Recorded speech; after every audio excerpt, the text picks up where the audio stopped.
In the ancient land of Ur, nestled along the great Euphrates River, lived a man named Abram, son of Terah. His family were descendants of Shem, one of the sons of Noah. Though the world had once again grown dark with idolatry and pride, the God of heaven looked upon Abram with purpose. One day, the voice of the Lord came to Abram. "Leave your country, your people, and your father's household, and go to the land I will show you. I will make you into a great nation. I will bless you and make your name great, and you shall be a blessing. I will bless those who bless you and curse those who curse you, and through you all the families of the earth will be blessed." Without delay, Abram obeyed. At the age of 75, he set out from Haran, taking with him his wife Sarai, his nephew Lot, and all the possessions and people they had acquired. Their destination, a land unseen, promised by a God he could not yet fully understand, but one he trusted. They journeyed south into the land of Canaan. When they arrived, the Lord appeared to Abram again and said, "To your offspring I will give this land." Abram built an altar there to the Lord who had appeared to him. From there, Abram continued to travel through the land, pitching his tent between Bethel and Ai, calling on the name of the Lord. But a severe famine struck the land, and Abram was forced to go down to Egypt to live for a while. Fearing for his life because of Sarai's beauty, Abram told her, "Say you are my sister, so that I will be treated well for your sake and my life will be spared." Indeed, the Egyptians saw Sarai and praised her beauty before Pharaoh, and she was taken into his palace. But the Lord afflicted Pharaoh and his household with serious plagues. When Pharaoh learned the truth, he summoned Abram and rebuked him, returning Sarai to him and sending them away with all their possessions. Back in Canaan, Abram and Lot both had grown wealthy, so much so that the land could not support both their herds. Quarreling arose between their herdsmen, and Abram, seeking peace, said to Lot, "Let us not have strife between us. Is not the whole land before you? If you go to the left, I will go to the right. If you go to the right, I will go to the left." Lot chose for himself the fertile plain of the Jordan and pitched his tents near Sodom, a city known for its great wickedness. After Lot had parted, the Lord spoke to Abram once more. "Lift up your eyes. All the land you see, I will give to you and your offspring forever. I will make your descendants as numerous as the dust of the earth." So Abram moved to the great trees of Mamre near Hebron and built another altar to the Lord. Not long after, war broke out. A coalition of kings from the east attacked the cities of the Jordan plain, including Sodom, and took Lot captive along with all his goods. When Abram heard of this, he gathered 318 trained men born in his household and pursued the kings. In a daring night attack, Abram defeated them and rescued Lot, along with his possessions and people. Upon his return, he was met by Melchizedek, king of Salem and priest of God Most High, who blessed Abram, saying, "Blessed be Abram by God Most High, creator of heaven and earth. And blessed be God Most High, who delivered your enemies into your hand." Abram gave him 1/10 of everything. Then the king of Sodom offered Abram all the goods he had recovered, but Abram refused. "I have raised my hand to the Lord, God Most High," he said, "that I will accept nothing belonging to you, so that you can never say, 'I made Abram rich.'" After these events, the word of the Lord came to Abram in a vision. "Do not be afraid, Abram. I am your shield, your very great reward." But Abram said, "O sovereign Lord, what can you give me, since I remain childless?" Abram stood under the vast night sky, the stars scattered like countless sparks. The promise of God stirred in his heart, but so did the ache of longing. He looked upward and said, "O sovereign Lord, what can you give me, since I remain childless, and the one who will inherit my estate is Eliezer of Damascus?" But the Lord responded with compassion and power, "This man will not be your heir, but a son coming from your own body will be your heir." And he brought Abram outside and said, "Look up at the heavens and count the stars, if indeed you can count them. So shall your offspring be." And Abram believed the Lord, and it was credited to him as righteousness. Then God spoke again, "I am the Lord who brought you out of Ur of the Chaldeans to give you this land to take possession of it." But Abram, seeking assurance, asked, "O sovereign Lord, how can I know that I will gain possession of it?" So the Lord instructed him to bring a heifer, a goat, and a ram, each 3 years old, along with a dove and a young pigeon. Abram brought the animals, cut them in two, and arranged the halves opposite each other. Then, as the sun was setting, Abram fell into a deep sleep, and a thick, dreadful darkness came over him. And the Lord said to him, "Know for certain that your descendants will be strangers in a land not their own, and they will be enslaved and mistreated for 400 years. But I will punish the nation they serve as slaves, and afterward they will come out with great possessions. You, however, will go to your fathers in peace and be buried at a good old age." When the sun had set and darkness had fallen, a smoking firepot with a blazing torch appeared and passed between the pieces. On that day, the Lord made a covenant with Abram, saying, "To your descendants I give this land, from the river of Egypt to the great river, the Euphrates." Time passed, but Sarai still had no child. The promise seemed distant. One day, Sarai came to Abram with a plan born of desperation. "The Lord has kept me from having children.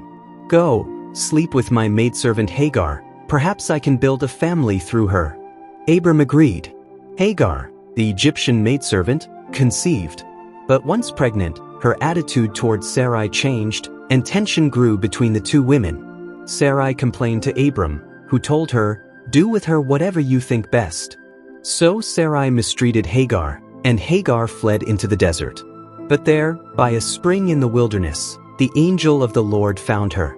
"Hagar, servant of Sarai, where have you come from, and where are you going?" She replied, "I'm running away from my mistress." The angel told her, "Go back to your mistress and submit to her." Then he gave her a promise. "I will so increase your descendants that they will be too numerous to count. You are now with child and you will have a son.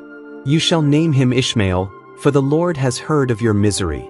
So Hagar returned, and in due time, she bore Abram a son. Abram named the boy Ishmael. Abram was 86 years old when Ishmael was born. 13 years passed. Then, once again, the Lord appeared to Abram.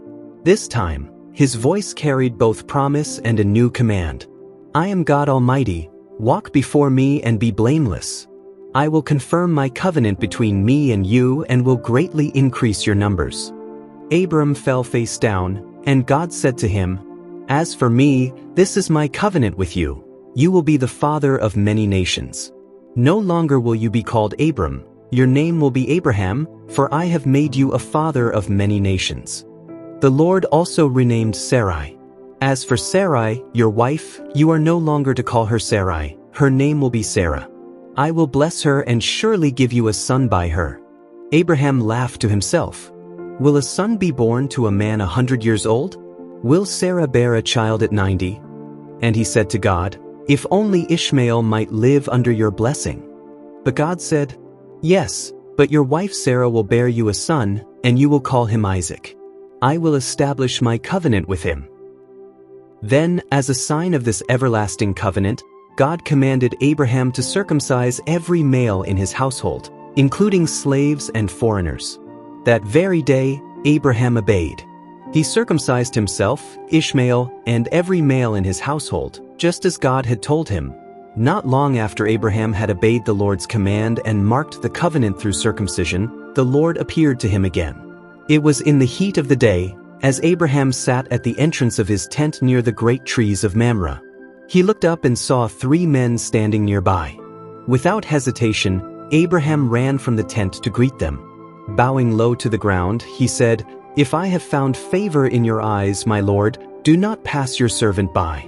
Let a little water be brought, and then you may all wash your feet and rest under this tree. Let me get you something to eat so you can be refreshed." The men agreed, and Abraham hurried into the tent to Sarah.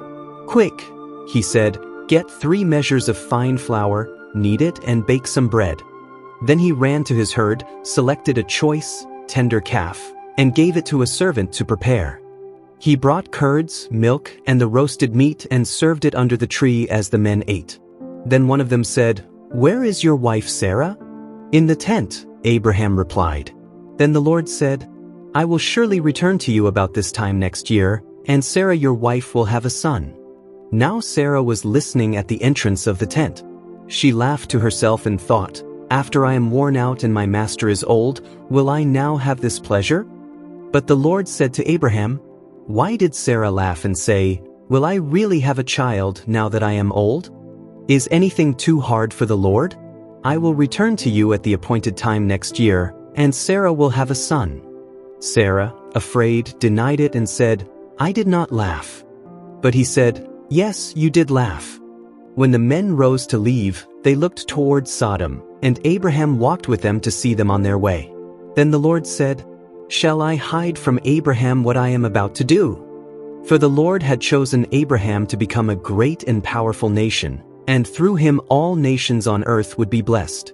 So the Lord said to him, The outcry against Sodom and Gomorrah is so great, and their sin so grievous, that I will go down and see if what they have done is as bad as the outcry that has reached me.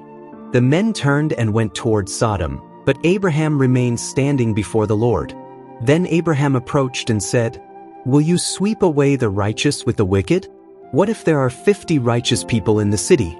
Will you really sweep it away and not spare the place for the sake of the 50 righteous? The Lord replied, If I find 50 righteous people in the city of Sodom, I will spare the whole place for their sake. Emboldened, Abraham continued to plead, What if 45? 40? 30? 20? Even 10? Each time, the Lord answered, For the sake of 10, I will not destroy it. When the Lord had finished speaking, he left, and Abraham returned to his tent. Meanwhile, the two angels who had visited Abraham arrived at Sodom in the evening, where they found Lot sitting at the city gate. Lot greeted them and insisted they stay at his house.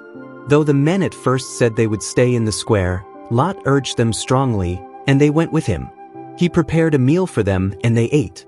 But before they had gone to bed, the men of Sodom, young and old, from every part of the city, surrounded Lot's house. They called out, Where are the men who came to you tonight? Bring them out to us so we can know them. Lot went outside and shut the door behind him. No, my friends, don't do this wicked thing, he pleaded. But the crowd grew violent and tried to break down the door. The angels pulled Lot back inside and struck the men outside with blindness so they could not find the entrance. Then they said to Lot, Do you have anyone else here, sons-in-law, sons or daughters, or anyone else in the city who belongs to you? Get them out, because we are going to destroy this place. The outcry to the Lord is so great that he has sent us to destroy it. Lot went out and warned his sons-in-law, but they thought he was joking. At dawn, the angels urged Lot to hurry, Take your wife and your 2 daughters who are here, or you will be swept away when the city is punished. Still he hesitated. So the angels grasped their hands, the hands of Lot, his wife, and his daughters, and led them out of the city, for the Lord was merciful.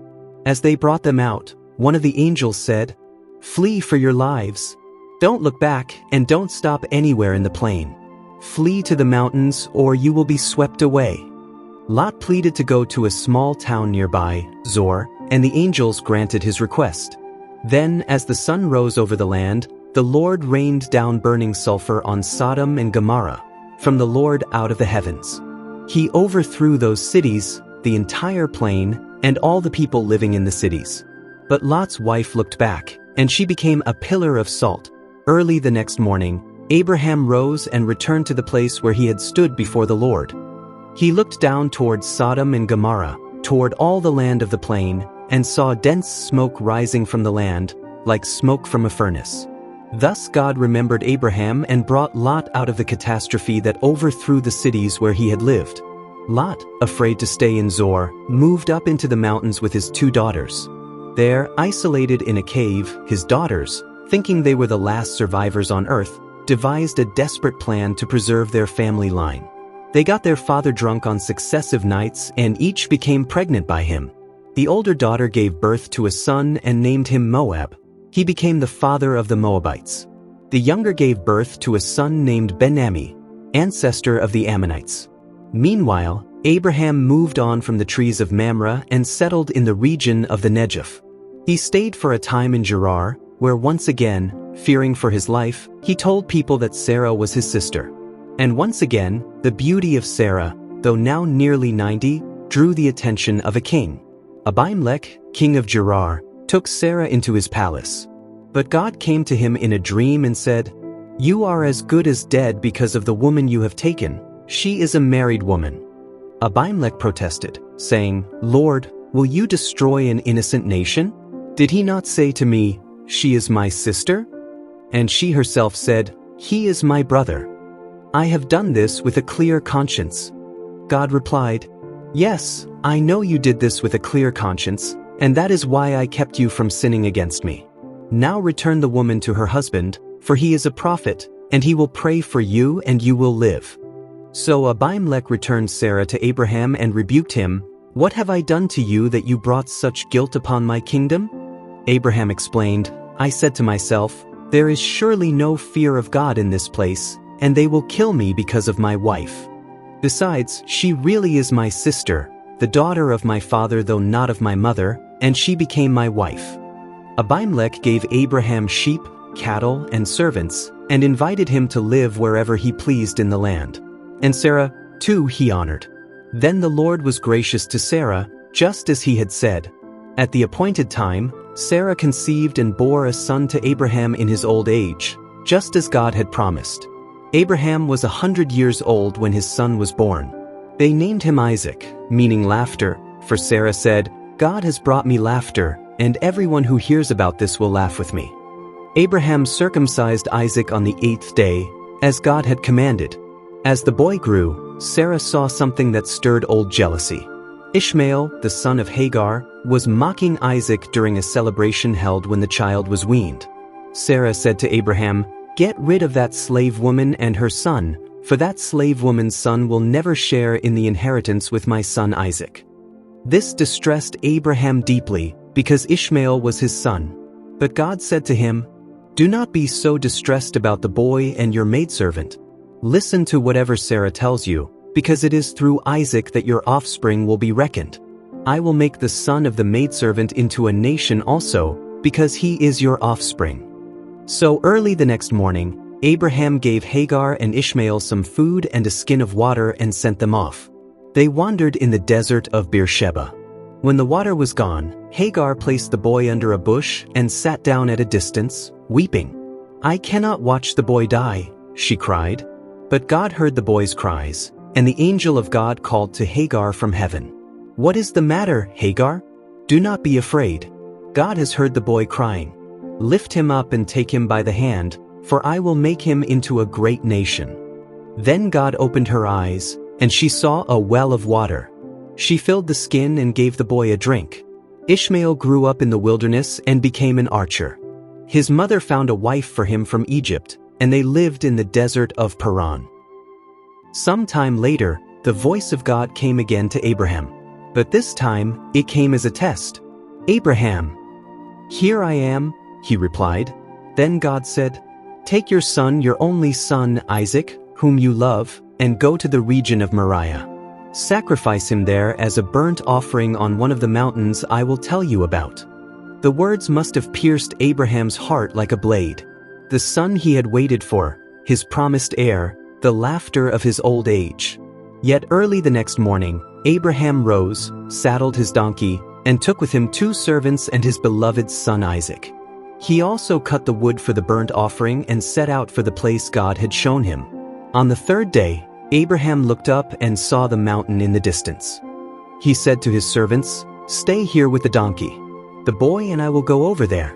We will worship and then we will come back to you."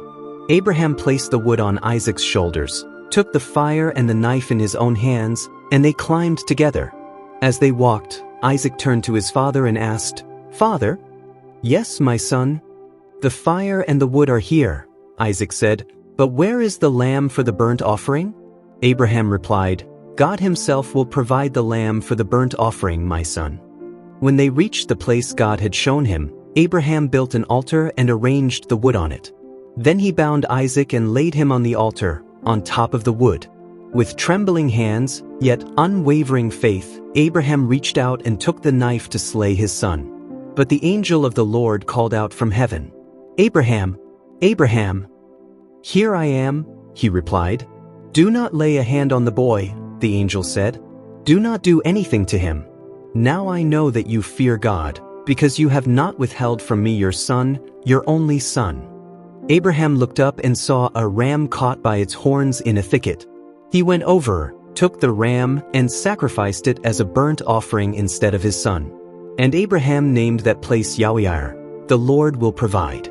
Then the angel of the Lord called to Abraham a second time from heaven and said, "I swear by myself, declares the Lord, that because you have done this and have not withheld your son, your only son, I will surely bless you. I will make your descendants as numerous as the stars in the sky and as the sand on the seashore. Through your offspring, all nations on earth will be blessed, because you have obeyed me." So Abraham and Isaac returned to the servants, and together they went back to Beersheba, where Abraham settled. In time, news reached Abraham that his brother Nahor had also had children back in the land of his birth, sons and grandsons, among whom was Rebekah, the daughter of Bethuel. Years passed. Sarah lived to be 127 years old. When she died in Hebron, in the land of Canaan, Abraham mourned for her deeply.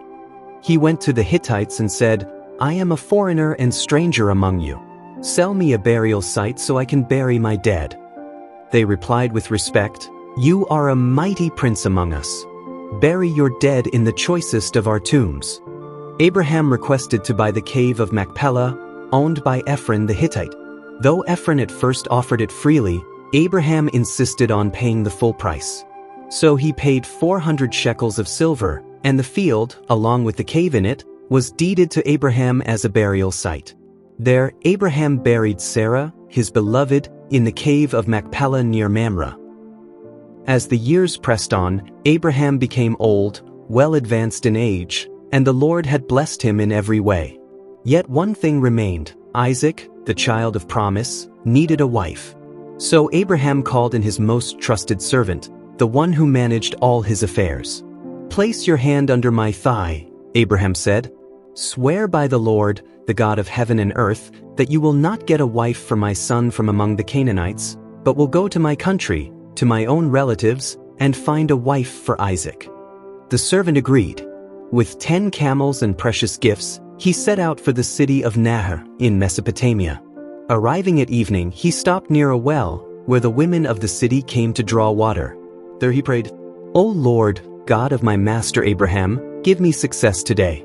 May it be that when I say to a young woman, 'Please let down your jar that I may drink,' and she replies, 'Drink, and I'll water your camels too,' let her be the one you have chosen for Isaac." Before he finished praying, Rebekah appeared, beautiful and kind. She did just as he had prayed. She offered him water, then drew enough for all his camels. The servant watched in awe, realizing God had answered his prayer. He bowed down and worshipped the Lord. He was welcomed into Rebekah's household, where he shared the story of his journey and how God had led him directly to her.